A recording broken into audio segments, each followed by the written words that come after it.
Assalamualaikum warahmatullahi wabarakatuh. Halo, apa kabar pemirsa? Berjumpa di Sepekan Mitra Pos edisi hari Minggu 19 September 2021.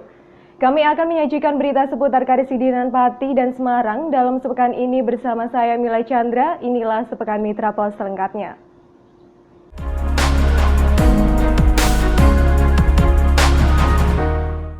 Berita pertama pemirsa, menjalani bisnis telur asap mulai dirintis Amhal Kai Fahmi sejak tahun 2017 silam. Usahanya kini telah berkembang hingga menembus pasar restoran, pariwisata dan pusat oleh-oleh di Semarang. Menjalani bisnis telur asap mulai dirintis Amhal Kai Fahmi sejak tahun 2017 silam. Usahanya kini telah berkembang hingga menembus pasar restoran, pariwisata dan pusat oleh-oleh di Semarang. Fahmi memberi nama brand usahanya dengan nama Raja Wali, Rajanya Telur Asap.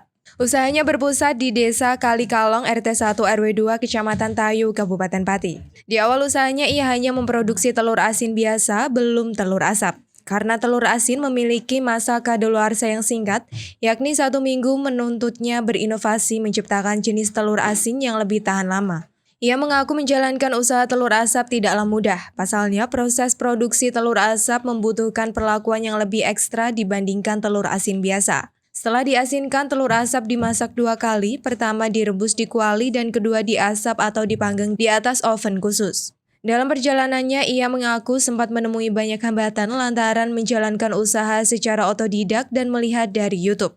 Ia mengaku dalam sekali produksi bisa mengasap 500 hingga 1000 butir telur.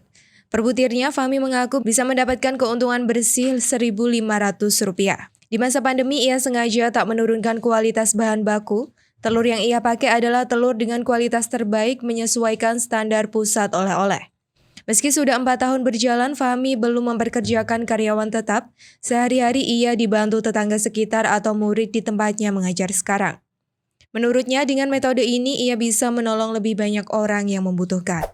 Berita selanjutnya pemirsa, sebanyak 15.262 KPM BPNT di Kabupaten Pati belum menerima bantuan. Tak tanggung-tanggung mereka tidak mendapatkan bantuan selama 8 bulan atau dari Januari hingga Agustus 2021. Sebanyak 15.262 KPM BPNT di Kabupaten Pati belum menerima bantuan. Tak tanggung-tanggung mereka tidak mendapatkan bantuan selama 8 bulan atau dari Januari hingga Agustus 2021. Hal ini diungkapkan oleh Ketua DPRD Kabupaten Pati Ali Badrudin. Pihaknya menerima data ini dari Bupati Pati Haryanto yang diteruskan ke Gubernur Jawa Tengah Ganjar Pranowo dan Kemensos. Jumlah dana yang belum cair ini sebanyak 10 miliar rupiah. Kita langsung kaget, Pak. Kita udah berapa? Besok kita panggil Bali. Kurang ajar ini. Pada apa? Loh, pakai tadi jalan dan sepuluh saya langsung marah, Pak. Terus saya marah. Loh, kita ini menghadapi gugatan masyarakat itu dewan, Pak. 24 jam. Kalau jenengan enak-enak, kalau isinya Jarno. Pihaknya pun mengundang Dinsos P3AKB Kabupaten Pati dan kantor cabang BRI Pati di ruang Komisi D DPRD Kabupaten Pati pada Selasa 14 September 2021. DPRD Kabupaten Pati menanyakan permasalahan ini. Belum cairnya belasan ribu KPM ini lantaran beberapa hal, diantaranya belum adanya saldo di rekening KPM, error, dan berbagai faktor lainnya. Pihaknya pun menyayangkan permasalahan ini, terlebih bantuan ini sangat dibutuhkan oleh masyarakat kalangan bawah. Maka dari itu ia meminta Dinsos P3AKB Kabupaten Pati dan BRI Cabang Pati untuk segera menyelesaikan masalah ini. Selanjutnya pemirsa, bau limbah pabrik pengolah ikan di kawasan industri Jalan Pantura Pati Juwana kembali terasa ke pemukiman warga. Sunadi warga Tondomulyo Kecamatan Jakenan mengaku di waktu-waktu tertentu merasakan betul bau ikan busuk. Padahal notabene desa tempatnya tinggal berada lebih dari 2 km kawasan industri yang dimaksud. Bau limbah pabrik pengolah ikan di kawasan industri Jalan Pantura Pati Juwana kembali terasa ke pemukiman warga.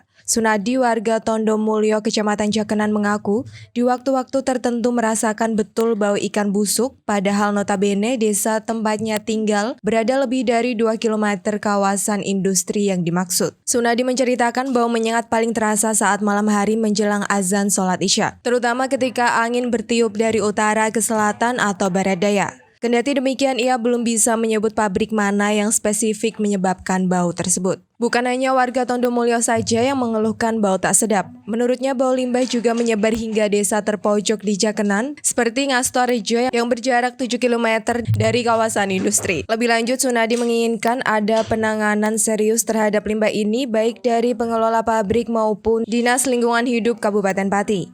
Bukan menutup pabrik, melainkan mengelola baunya. Ia menyadari pabrik-pabrik pengolahan ikan di kawasan tersebut telah berjasa menyerap tenaga kerja dari penduduk lokal dan menyerap hasil tangkapan ikan nelayan di Juwana. Selanjutnya, manajemen Persiba Pati berencana mencoret sejumlah pemain yang tak menunjukkan performa terbaiknya. Pihaknya akan mencari pemain yang sesuai kebutuhan guna menambah kekurangan tim berjuluk Laskar Saridin ini. Manajemen Persiba Pati berencana mencoret sejumlah pemain yang tak menunjukkan performa terbaiknya. Pihaknya akan mencari pemain yang sesuai kebutuhan guna menambal kekurangan tim berjuluk Laskar Saridin. Saat ini Persiba Pati masih membutuhkan pemain yang beroperasi di lini belakang.